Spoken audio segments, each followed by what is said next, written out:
அனைவருக்கும் வணக்கம். பாரம்பரிய திருவள்ளுவர் குலவம்சம், பிரசன்ன ஜோதிடர் சுப மாரிமுத்து, திருப்பூரிலிருந்து இந்த பதிவு உங்களுக்காக. ஐயா வணக்கங்க ஐயா. வணக்கம் ஐயா. ஐயா, இப்போது மக்கள் சார்பாக ஒரு கேள்வி இன்றைக்கி நான் கேட்கலான்னு இருக்கேன். கேளுங்க ஐயா. ஐயா, அதாவது இந்த ஜாதகத்தில் முடக்கு இருக்கு, ஜாதகத்தையும் முடக்கிருச்சு, கண்டிப்பாக அதனால் வாழ்க்கையில் நிறைய பிரச்சனைகள் அப்படின்னு சொல்லி நிறைய பேர் கேட்குறாங்க. கண்டிப்பாங்க ஐயா. இந்த முடக்குங்கிறது என்னங்க ஐயா? அதற்கும் கர்மாவுக்கு ஏதாவது சம்மந்தம் இருக்காங்க ஐயா? ரொம்ப பற்றி சொன்னீங்கன்னா ரொம்ப உதவியாக இருக்குங்க. நல்ல கேள்விங்க ஐயா. இந்த கர்மாவே முதல் எங்கேருந்து வருது அப்படிங்கிறது தான் இப்போ நம்ம சொல்ல போகிறோம். இதுவரைக்கும் எத்தனையோ கருத்துக்களெல்லாம் நீங்கள் இந்த உலகத்தில் கேட்டிருப்பீங்க.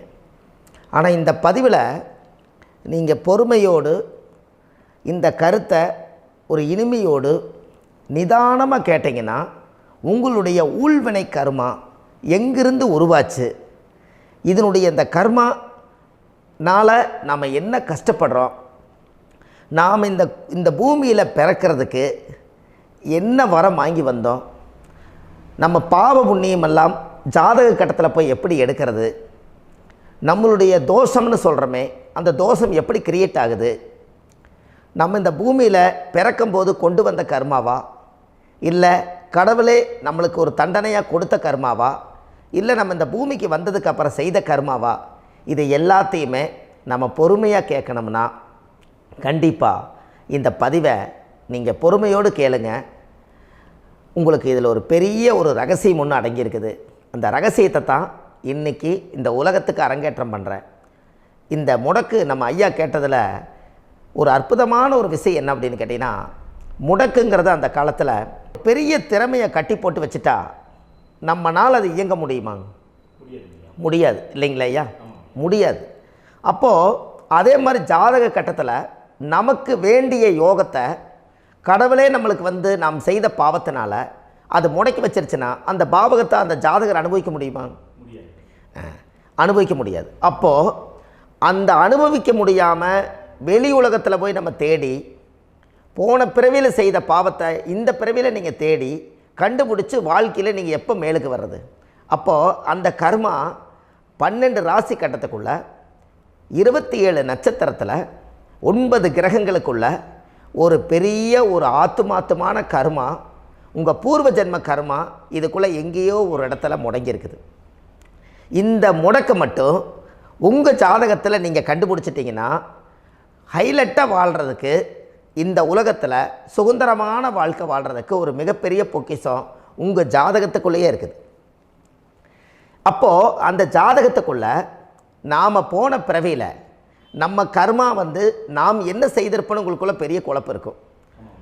என்னங்க ஐயா, நீங்கள் என்ன கர்மா பண்ணிட்டு வந்தீங்க, நாம் போன பிறவியில் நம்ம யாரை ஒரு வதச்சோம், யாரை நம்ம மனசை புண்படுத்தினோம், நம்ம தாத்தாவுக்கு சோறு போட்டோமா, நம்ம பாட்டனுக்கு சோறு போட்டோமா, நம்ம முப்பாட்டனுக்கு சோறு போட்டோமா, நம்ம கொள்ளுப்பாட்டனுக்கு சோறு போட்டோமா, அப்போ நம்ம அப்பாவுக்கு நம்மளை பெற்றவருக்கு நம்ம சாப்பாடு கொடுத்தோமா, இவங்களுக்கெல்லாம் நம்ம சேவை பணிவடைகள் செஞ்சோமா, நம்மளுடைய உறவுகளுக்கெல்லாம் அரவணைச்சு போனோமா, நம்மளுடைய இந்த மாதிரி நாம் இரத்த சம்பந்த உறவுகளை இருந்து தான் இந்த உலகத்துக்கு நம்ம வெளியில் வந்திருப்போம்.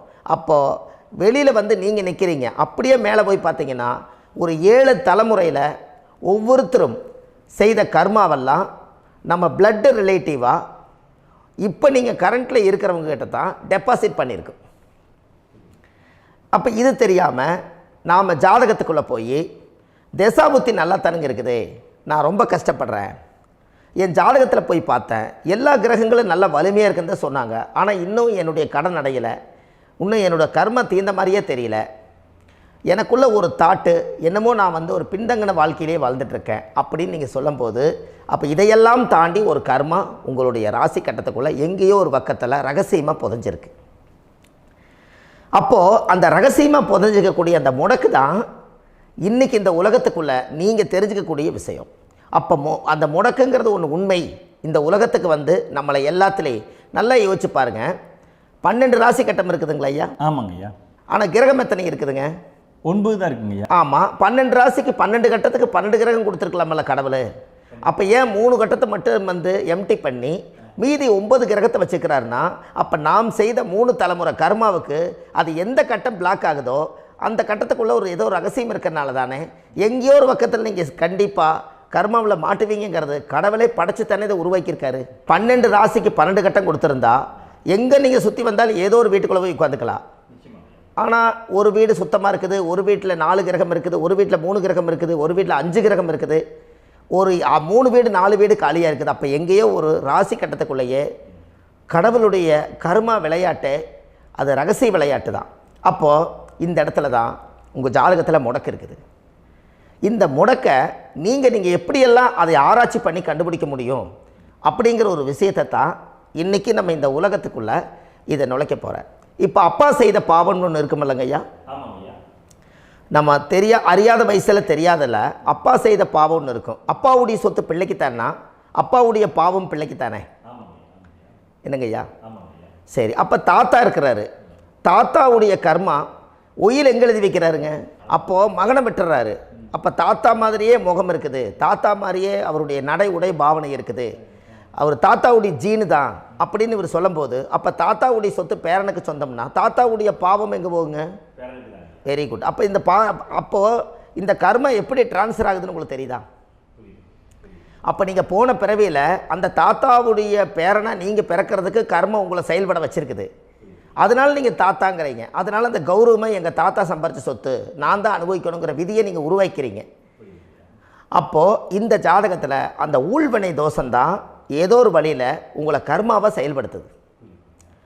அதனால தான் இந்த ஜாதகத்தில் எந்த ஒரு முடக்கை எடுக்கிறதா இருந்தாலும் சூரியன் என்ற நட்சத்திரம் எதுவோ அந்த நட்சத்திரத்துக்கு எந்த வீடு முடக்காகுதோ அங்கே தான் உங்களுடைய கர்மா ஒளிஞ்சிருக்கும். இதுதான் உங்களுடைய பெரிய ஒரு பொக்கிஷமான ரகசியம்.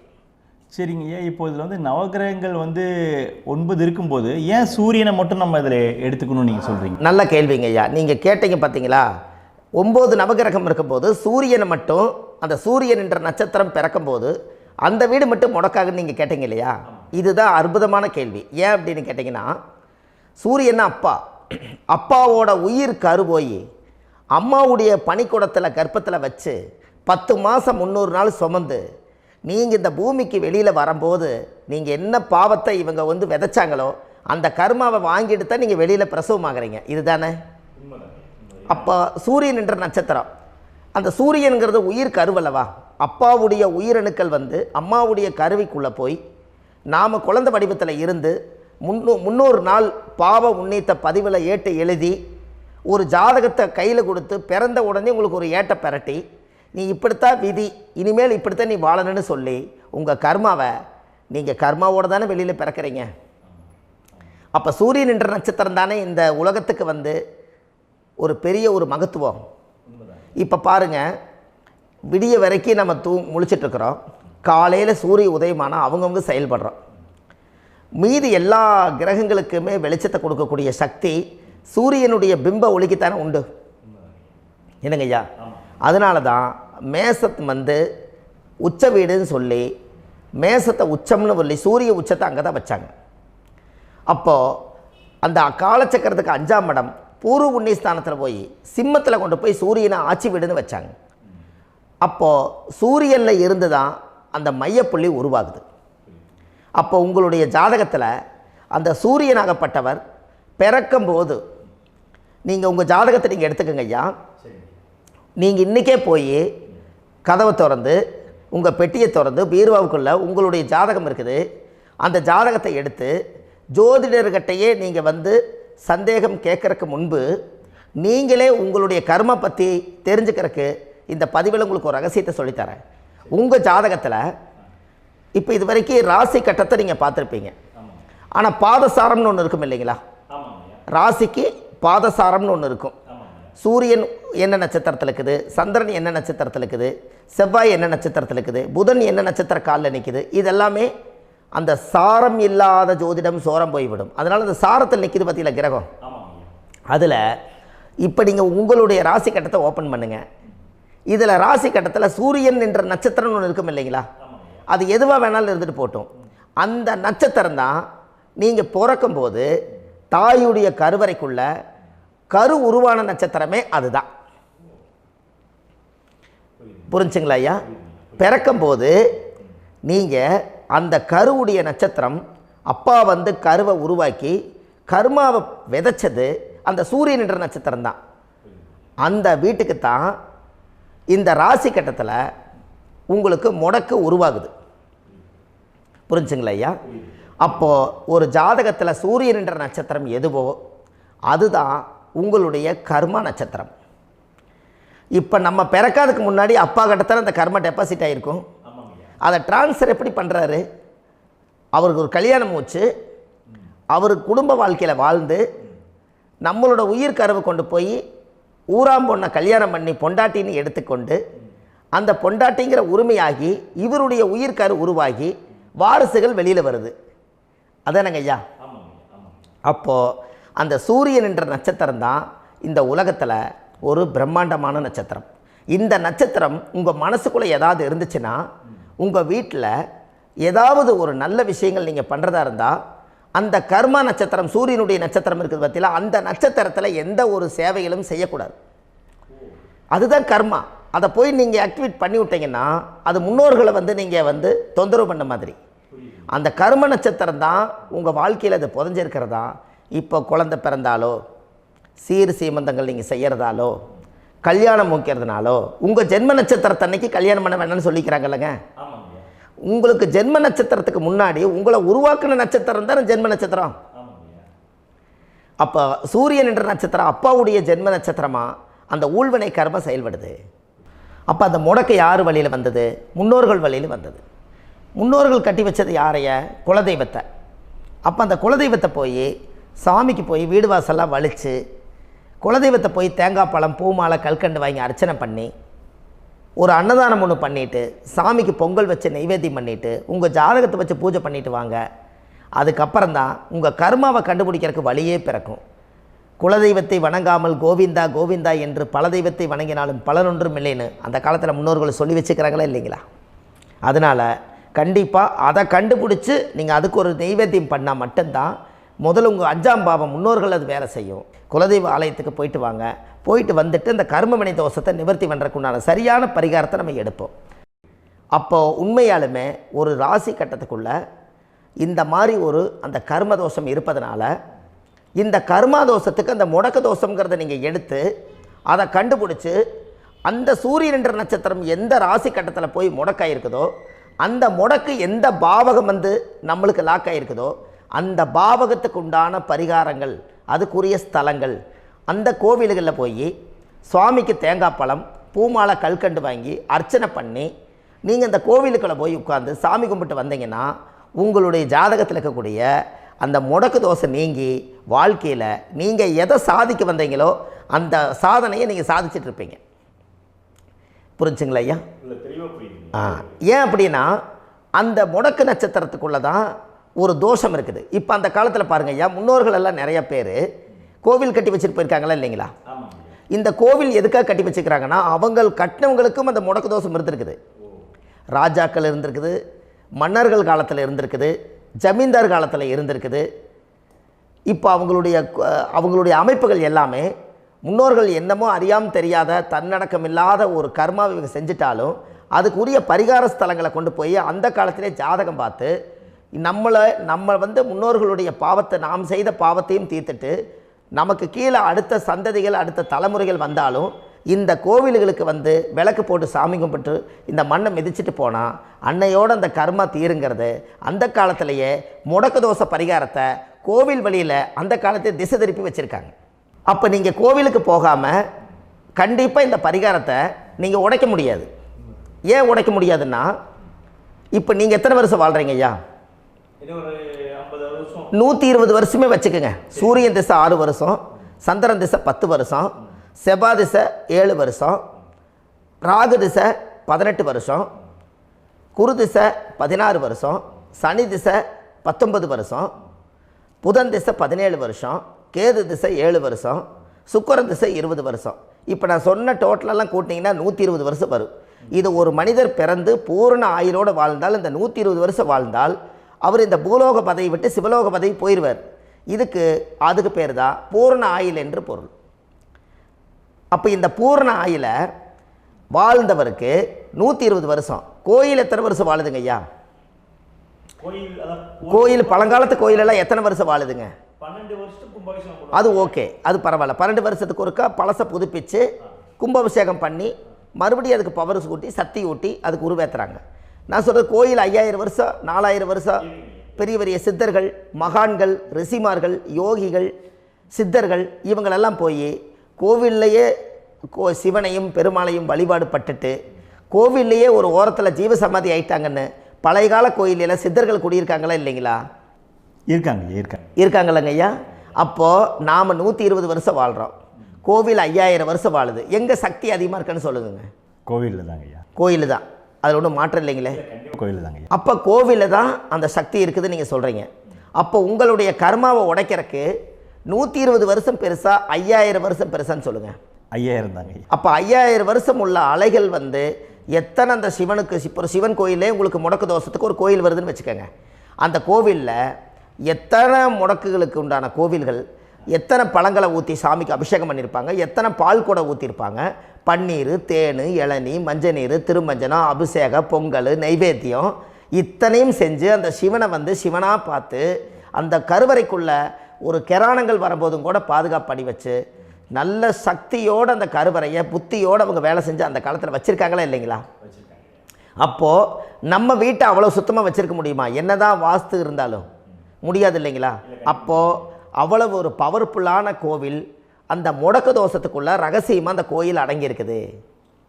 உங்கள் ஜாதகத்துக்குள்ளே உண்மையாலுமே ஊழ்வினை கோயில், கர்மவினை கோயில் அதுக்குள்ளே இருக்குது.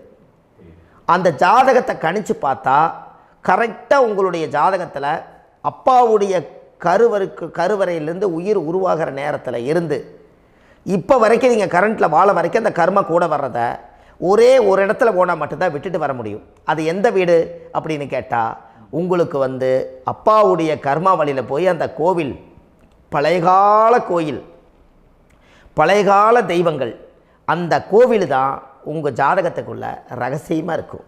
அது ஏன் இந்த பதிவில் உங்களால் சொல்ல முடியாது அப்படின்னா, இந்த பதிவில் ஏன் உங்க சொல்ல முடியாதுன்னா உங்கள் ஜாதகம் தெரியாமல் என்ன கோயிலை நீங்கள் சொல்லுவீங்க?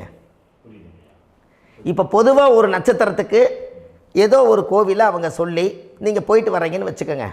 ஆனால் அது வேலை செய்யலைன்னா நம்மளுக்கு என்னங்க இவ்வளோ கஷ்டப்பட்டு போய் அதை பலனடையிலேன்னு கேள்வி கேட்டக்கூடாது. உங்கள் ஜாதகத்தை நீங்கள் கொண்டாங்க, உங்கள் டேட் ஆஃப் பர்த் டயத்தை போட்டு ஜாதகத்தை கணிச்சு நீங்கள் சூரியன் என்ற நட்சத்திரத்துக்கு உங்களுடைய கர்மவினை கோவில் யார், உங்களுடைய முடக்கு யார், ஊழ்வினை தோஷத்துக்கு உண்டானவர் யார், தாய் வழி கர்மா யார், தந்தை வழி கர்மா எது, நீங்கள் பிறக்கும்போது வந்த கர்மா என்ன, இது எல்லாம் கணிக்காமல் பொதுவாக ஒரு கோயிலில் போய் நீங்கள் பாட்டுக்கு சாமி கும்பிட்டு வந்தால் பலன் எப்படி கிடைக்கும்? கண்டிப்பாக கிடைக்காதுங்க ஐயா. என்னங்க ஐயா? அது தெரிஞ்சு பண்ணாதான் சரியா? ஒரு டாக்டர்கிட்ட போகிறீங்க, என்னை அப்படியே ஸ்கேன் பண்ணி ஒரே ஒரு மாத்திரை கொடுங்கன்னு கேட்டால் டாக்டர் கொடுப்பாருங்களா? அவர் என்ன பிரச்சனை இருக்குதோ அதை முதல்ல கண்டுபிடிச்சி ஸ்கேன் பண்ணி பார்த்து ரிப்போர்ட் எடுத்து அது மூலியமாக தான் கொஞ்சம் எடுத்து ஐயா உங்களுக்கு இந்த பிரச்சனை, இதுக்கு தீர்வுக்கு இதுக்கு உண்டான மெடிசன், இது இப்படித்தான் சாப்பிடணும்னு அது முறையாக சொல்லி அந்த உயிர் வாழ வைக்கிறாரு டாக்டர். அவர் ஒரு தெய்வ வடிவத்தில். கரெக்டுங்களா ஐயா? அப்போ உங்களோட கர்மா எங்கே செயல்படுது அப்படின்னா இந்த முடக்க நீங்கள் இந்த பதிவில் தெரிஞ்சுக்கங்க. அதுக்குரிய நட்சத்திரம் என்னன்னு தெரிஞ்சு வச்சுங்க. உங்கள் ஜாதகத்தில் சூரியன் என்ற நட்சத்திரத்தை எடுத்துக்கங்க. அந்த வீட்டுக்கு முடக்க இந்த பதிவில் எந்த வீடு லாக் ஆகிருக்குதுங்கிறத நான் உங்களுக்கு இந்த வீட்டில் சொல்கிறேன். அந்த வீட்டு நீங்கள் பாருங்கள், உங்களுடைய லக்கணத்துக்கு அது எந்த வீடு. இப்போ லக்கணத்துக்கு ஒரு 7வது வீடுன்னே வச்சுக்கோங்க. அப்போ லக்கணத்துக்கு 7வது வீடே முடக்கு. அப்படி ஒரு முடக்கு ஆகிப்போச்சுன்னா ஒரு ஜாதகத்தில் லக்கணம் தான் 1, 7ஆம் இடம்ங்கிறது மனைவி ஸ்தானம். ஒரு ஆணுடைய ஜாதகத்துக்கு 7ஆம் இடம் தான் மனைவி. அவருக்கு நல்ல மனைவி அமையாமல் ஆடம்பரம் இருந்தும் வீடு அரண்மனை மாதிரி இருந்தும் அந்த மனைவியை ஒரு சந்தோஷமாக அவர் அனுபவிக்க முடியாது. புரிஞ்சுங்களா ஐயா? சந்தோஷமாக அனுபவிக்க முடியாது. ஏன் அப்படி? 7ஆம் இடத்துல தான் அவரோட கர்மா உட்கார்ந்துருக்குது. கரெக்டாக சொன்னீங்க. 7ஆம் இடத்துல தான் அந்த கர்மா உட்கார்ந்துருக்குது. அப்போ அந்த 7ஆம் இடத்துல இருக்கக்கூடிய அந்த கர்மா போன பிறவியில் நீ மனைவிக்கு சோறு போடாமல் மனைவியை கட்டி வச்சு அடிக்கிறதும், மனைவியை துன்புறுத்துறதும், அந்த மனைவி இருக்கவே இன்னொரு வாழ்க்கைக்குள்ளே போகிறதும், இங்கே வாழ வேண்டிய தாம்பத்திய சந்தோஷத்தை கொண்டு போய் இன்னொரு இடத்துல கொடுக்கறதும், தெரிஞ்சிருந்தே நம்மளுடைய மனசுக்குள்ளே திருடுத்தனமாக வாழ்கிறதும், இது எல்லா கர்மாவும் போன பிறவியில் நாம் செய்த ஊழ்வினை கர்மா தான் உங்கள் ஜாதகத்தில் 7ஆம் இடம் முடக்கு. அப்போ அந்த 7ஆம் இடம் முடக்கா இருந்துச்சுன்னா கண்டிப்பாக உங்கள் ஜாதகத்தில் நீங்கள் என்ன அனுபவிச்சிட முடியும்? நல்ல நண்பர்கள் கிடைக்க மாட்டாங்க, நல்ல ஒரு பார்ட்னர்ஷிப் அமையாது, நல்ல ஒரு நட்பு வட்டங்களில் எதையும் அனுபவிக்க விடாது, ஒரு அங்கீகாரமான உறவுகளில் போய் நம்ம ஸ்ட்ராங்காக நிற்க முடியாது. 7ஆம் இடம் என்பது தாம்பத்திய வாழ்க்கை, பூர்த்தி இல்லாத வாழ்க்கையாக இருக்கும். இப்படியெல்லாம் அந்த ஜாதகத்தில் ஒரு பொதுவாக ஒரு ஜாதகத்தில் 7ஆம் பாவம் முடக்காயிட்டால் இந்த கர்மாவை அவர் அனுபவிச்சுக்கிட்டே இருப்பார். இது எப்போத்தான் அதுக்கு ஒரு தீர்வு வேணுங்கய்யா? அந்த கோயில் எதுன்னு நீங்கள் கரெக்டாக சொன்னீங்க. இப்போ இது மனிதனால் செயல்படுது. மனிதர்கள் தான் கோயிலை கட்டி வச்சாங்க. தெய்வத்தை விட ஒரு காலத்தில் மனிதர்களுக்கு மகிமை ஜாஸ்தி. ஏன்னா சாதாரண ஒரு மண் பூமியாக இருந்த இடத்த மனிதர்கள் தான் கோயில் கட்டி ஒரு மகிமைப்படுத்தி புண்ணியம் பண்ணி வச்சாங்க. மனிதர்களுக்கு சக்தி அதிகம்தான், ஆனால் பிரபஞ்சத்துக்கு அதை விட சக்தி அதிகம் அல்லவா? ஐயா, நீங்கள் கோவிலுக்கு போய் அந்த கர்மா உடைக்கிறதுக்கு கோவிலில் சக்தி இருக்குது, ரைட்டு. ஆனால் நம்ம வீட்டுக்கும் கோயிலுக்கும் ஒரு மிகப்பெரிய தொடர்பு என்னென்னா, அந்த கோயில் கட்டுறவங்க எல்லாமே பழைய காலத்து கோயிலெல்லாம் பாருங்கள், பஞ்சபூதத்தை வச்சு கட்டியிருப்பாங்க. பஞ்சபூதத்தை வச்சு தான் கட்டுவாங்க கோயில். அது உங்களுக்கு தெரியணும் இல்லைங்களா? பஞ்சபூதம்னா நீர், நெருப்பு, காற்று, பூமி, ஆகாயம். இந்த பஞ்சபூதத்தினுடைய சக்திகள் எல்லாம் ஒரே நேர்கோட்டுக்கு என்னைக்கு வருதோ அன்னைக்கு தான் அந்த கோவிலுடைய பாலக்கால் போட்டு 1000-2000 வருஷம் நிலச்சி நிற்கிறது. காரணம், இந்த பிரபஞ்சத்தில் பஞ்சபூதம் எப்படி நிலச்சி நிற்குதோ அதுபோல் 5000 வருஷம் நிற்கிறதுக்கு அந்த பஞ்சபூத சக்தி வச்சு தான் சாமி சிலையை பிரதிஷ்டை பண்ணி வச்சுருப்பாங்க. அதனால தான் இந்த கோயில்கள் எல்லாம் 5000 வருஷமாயும் எத்தனையோ கிராணங்களை எல்லாம் தப்பிச்சிருக்கிறதுக்கு காரணம். அப்பேற்பட்ட புண்ணிய ஸ்தலம் உங்களுக்கு எதுன்னு தெரியணும் அல்லவா? என்னங்க ஐயா?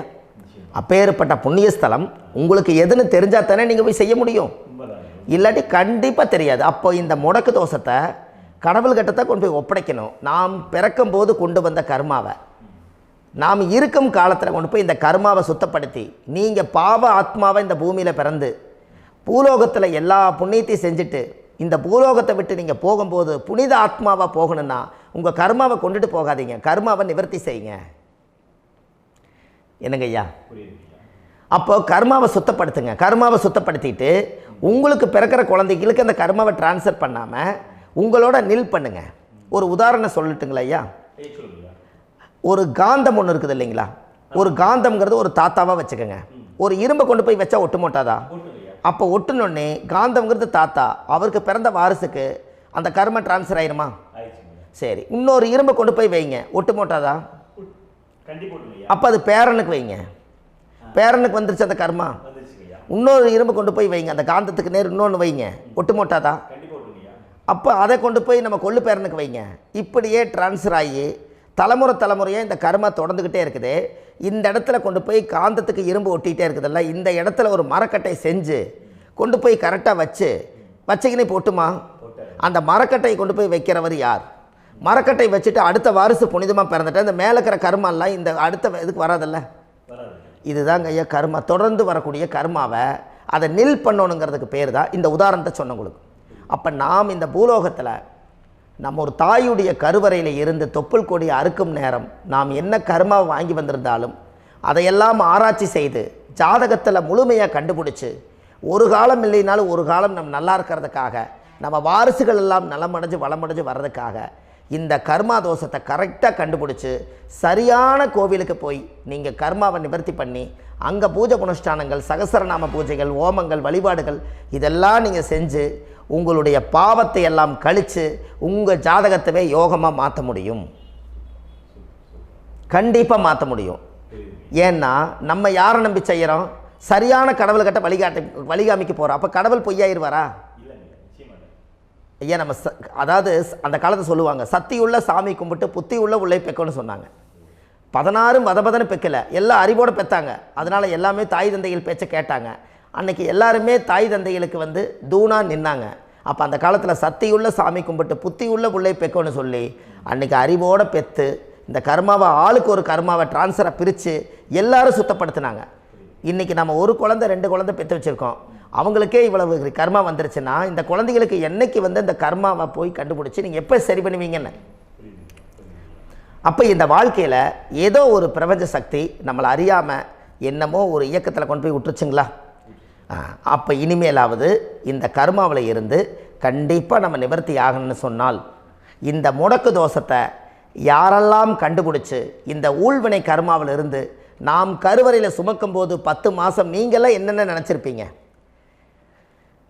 அதாவது கருவறைக்குள்ள கருப்பாக ஒரு பிண்டம் இடப்பக்கம் கிடக்கையில் இந்த பூமிக்கு வரும்போது நீங்கள் என்னென்ன நினச்சிருப்பீங்க?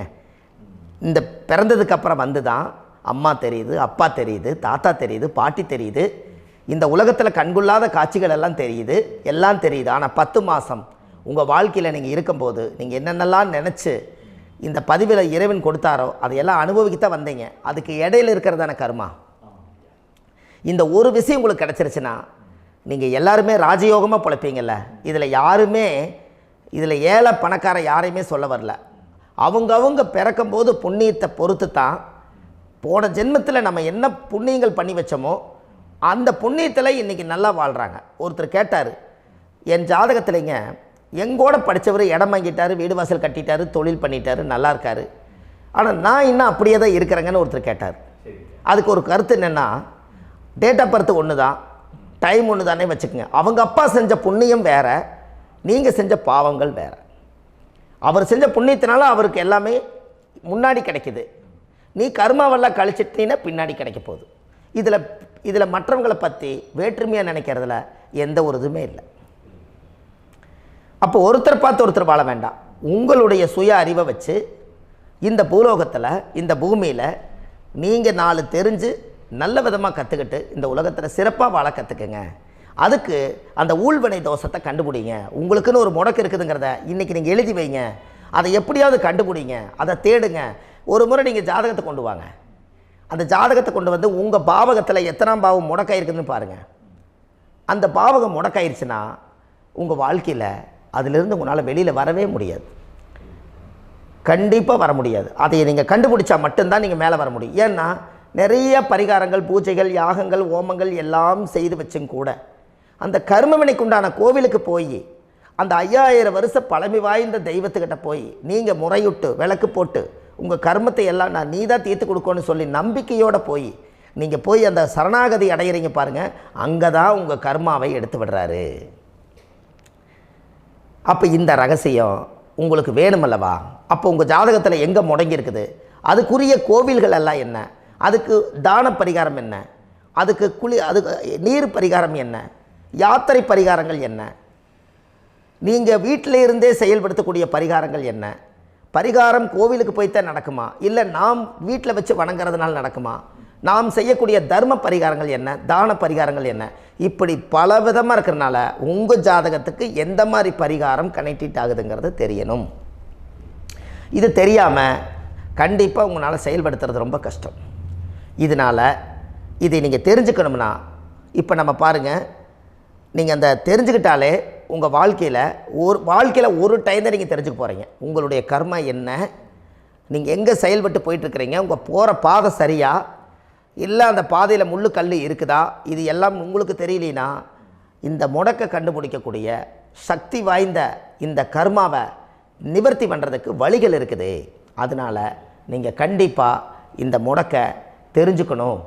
இந்த முடக்கு ராசினா என்ன, உண்மையாலுமே உங்கள் வாழ்க்கையில் நீங்கள் தெரிஞ்சு இனிமேல் உங்கள் வாழ்க்கையில் இதுவரையிலும் கர்மாவுக்குள்ளேயே கஷ்டப்பட்டீங்க, வழி தெரியாமல் கண்ணை கட்டி காட்டில் விட்ட மாதிரி இருந்தீங்க, இனி அப்படி இருக்க வேண்டாம். உங்கள் ஜாதகத்தில் 12 ராசி கட்டத்தில் 9 கிரகம் போகும், மீனி 3 கிரகம், 3 கட்டம் வந்து உங்களுக்கு எங்கேயோ ஒரு பக்கத்தில் 3 கட்டம் எம்டிஎத்தான் இருக்கும். கரெக்டுங்களா? அது இல்லாமல் ஒரு ஜாதகம் பிறக்காது. ஏன்னா 9 கிரகத்துக்கு 9 கணக்கு போட்டால் 3 கட்டம் எம்டிஎத்தான் நிற்குது. அந்த கட்டத்துக்குள்ளே எந்த நட்சத்திரத்தில், எந்த சாரத்தில், எத்தனாவது டிகிரியில், எத்தனாவது பாத சாரத்தில், எத்தனை வெகுளையில், எத்தனை செகண்டுக்குள்ளே இந்த கர்மா உள்ளே புகுந்து உங்களை செயல்படுத்துதுங்கிறத கண்டிப்பாக உங்கள் ஜாதகத்தை கொடுங்க. பார்த்து இந்த விஷயத்தை சொல்கிறேன், நீங்கள் அந்த இடத்துக்கு போய் நிவர்த்தி பண்ணிவிட்டு உங்கள் வாழ்க்கையில் கொஞ்சம் காலம் வாழ போகிறீங்க. பாருங்கள், பிறந்ததுலேருந்து 20 வருஷத்துக்குள்ளே இளமையாக வாழ்கிறீங்க, குழந்தையாக வாழ்கிறீங்க. 20லேருந்து 40 வயசுக்குள்ளே தான் உங்களுக்கு ஒரு பொண்ணை பார்த்து கல்யாணம் பண்ணி ஒரு கரு உருவாக்குறீங்க. அதுக்கப்புறம் 40லேருந்து 60க்குள்ளே குழந்தை பெற்று கடமை முடிச்சிடுறீங்க. 60 வயசுக்கு மேலே ரிட்டையர்ட் ஆகிடுறீங்க. இந்த 20க்கும் 60க்கும் இல்லாத 20லேருந்து இந்த 40 வயசுக்குள்ளே உங்களோட தேடல் என்னவோ அது வாழ வேண்டிய சுகபோகமான வாழ்க்கை எல்லாமே அந்த 40க்குள்ளே தான் இருக்குது. இந்த 40க்குள்ளே இருக்கக்கூடிய வாழ்க்கையை இந்த கர்மா தெரியாமல் காலத்தை வீணாக்க வேண்டாம். வாழ வேண்டிய வயசில் நீங்கள் வாழணும். அதுக்குரிய கர்மாவை நீங்கள் சுத்தப்படுத்துங்க. எப்படியெல்லாம் நீங்கள் சந்தோஷமாக வாழ்கிறீங்கன்னு எனக்கு ஒரு தகவல் கொடுங்க. வேறு லெவலில் நீங்கள் இருப்பீங்க. கண்டிப்பாக இந்த பதிவில் உங்களுக்கு நான் இந்த விஷயத்தை கொடுக்க போகிறேன். இந்த முடக்கு நட்சத்திரங்கள் என்ன அப்படிங்கிறத இந்த பதிவில் நீங்கள் ஒரு நோட் ஒன்று எடுத்துக்கோங்க, குறித்து வச்சுக்கோங்க. இதில் இருந்து அவங்கவுங்களுக்கு முடக்கு நட்சத்திரம் என்னங்கிறத இந்த பதிவில் நான் உங்களுக்கு கொடுக்குறேன். இந்த வீடு தான் அது முடக்குங்கிறத சொல்கிறேன். இதையெல்லாம் நீங்கள் தெரிஞ்சு உங்கள் ஜாதகத்தவே நீங்கள் முடக்கு எடுத்து கண்டிப்பாக உங்கள் வாழ்க்கையில் நீங்கள் நல்லா இருப்பீங்க. அதுக்கு ஒரு நோட் எடுத்து வச்சுக்கோங்க. இது வரைக்கும் கர்மாவை பற்றி நம்ம பேசினோம். உங்கள் ஜாதகத்தில் சூரியன் என்ற நட்சத்திரத்துக்கு தான் முடக்குன்னு சொன்னீங்களே, எந்த வீடுங்கிற ரகசியத்தை இன்றைக்கி நம்ம எல்லோரும் தெரிஞ்சுக்கலாமா? இத்தனை காலமாக நீங்கள் தெரிஞ்சுக்காத ஒரு ரகசியத்தை இன்றைக்கி உங்கள் ஜாதக கட்டத்தில் நீங்களே முடக்க கண்டுபிடிச்சி அதுக்குண்டான பலனை தேட போகிறீங்க. அந்த தேடல் தான் உங்களை கொண்டு போய் உட்கார வைக்க போகுது. ஒரு உதாரணம், உங்கள் ஜாதகத்தில் பாதசாரம் இருக்குது அல்லவா? அந்த பாதசாரத்தில் சூரியன் என்ற நட்சத்திரம், சூரியன் நின்ற நட்சத்திரம் பாதசாரத்தில் கரெக்டாக எடுங்க. சூரியன் என்ற நட்சத்திரம் சுவாதி நட்சத்திரமாக இருந்தால் உங்களுக்கு முடக்கு கும்பந்தான். கும்பராசி தான் உங்களுக்கு முடக்கு. அந்த கும்பத்தில் யார் இருக்கா? சனி இருக்கார். சனியோட வீடு காலச்சக்கரத்துக்கு அது 11 மூத்தவருடைய வீடு.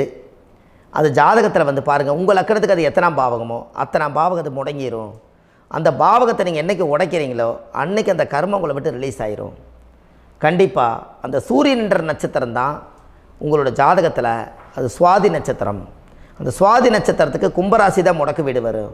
அப்போ இத்தனை காலம் கிளம்பிச்சு இப்போ தான் நீங்கள் இந்த முடக்கை கண்டுபிடிச்சிருக்கீங்க. அப்போது இந்த முடக்கு தோஷத்தில் இருந்து நீங்கள் ரிலீஸ் ஆகிட்டிங்கன்னா உங்கள் வாழ்க்கை ரொம்ப பிரமாதமாக இருக்குமே. சுவாதி நட்சத்திரத்தை இது வரைக்கும் நீங்கள் கேட்டுட்டு இருந்தீங்க. அடுத்த பதிவில் விசாக நட்சத்திரத்தை பற்றி நம்ம இந்த வீடியோவில் பார்க்க போகிறோம். நம்ம ஆன்லைன்லேயே ஜாதகம் பார்க்குறோம். உங்கள் date of birth time place கொடுத்தீங்கன்னா போதும், உங்களுக்கு ஜாதகத்தை கணிச்சு ஃபோன்லேயே உங்களுக்கு கர்ம ராசி கண்டுபிடிச்சி உங்களுக்கு உண்டான கர்ம பரிகாரத்தை சொல்லி உங்கள் வாழ்க்கையில் ஒரு வெளிச்சத்துக்கு கொண்டு வர்றதுக்கு என்றைக்கும் உங்களுக்கு உறுதுணையாக இருப்பேன்.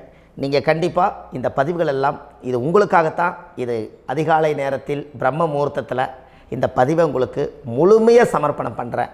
இதை கற்று இதை வழி நடத்தி இதைய எப்படியெல்லாம் இந்த முடக்கை கண்டுபிடிச்சி இப்படியெல்லாம் பேச வச்சு அழகு பார்க்க நம்ம முன்னோர்களுடைய ஆசீர்வாதமும் இந்த முடக்கை கண்டுபிடிச்ச குருமார்களும் அவங்களுடைய குடும்ப பாரம்பரிய வம்சாவளிகளும் எல்லாருமே நல்லா இருக்கணும்.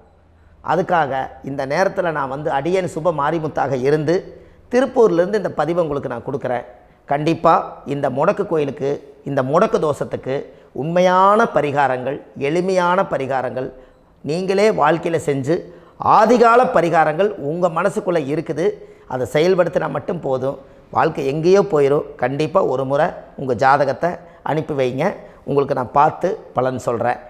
இன்றைக்கி நான் கொடுத்த பதிவுகள் எல்லாம் உங்களுக்கு ரொம்ப பயனுள்ளதாக இருந்திருக்கும். உங்களுக்கு இது வரைக்கும் எத்தனையோ கர்ம வினைகளை பற்றி தெரியாமல் இருந்திருப்பீங்க. இந்த பதிவில் நிறைய கேட்டு தெரிஞ்சுக்கிட்டீங்க. இதெல்லாம் வாழ்க்கையில் ரொம்ப முக்கியமான பரிகாரங்கள், எளிமையான பரிகாரங்கள். நேராக நீங்கள் கடவுளை தான் கெட்டியாக பிடிக்க போகிறீங்க.